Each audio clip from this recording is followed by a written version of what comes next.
Hey guys, and welcome back to this channel. In this video I'll be showing you guys how you can remove watermark from your videos on CapCut mobile.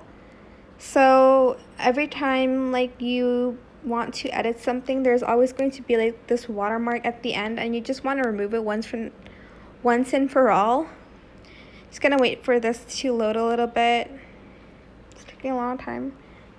There we go. And if I see on the right here, there's going to be this CapCut annoying thing.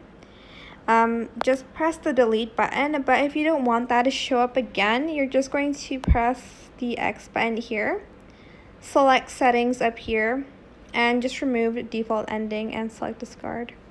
That's how you can remove the CapCut watermark. I hope this tutorial was helpful for you guys. Don't forget to like, comment, share. Also subscribe to this channel if you haven't done that already. If you have any more questions about this video, just leave it in the comment section down below. I'll try my best to answer them all for you guys. And if you found this video helpful, please click the thanks button as well. That is it. Thank you so much for watching. Bye!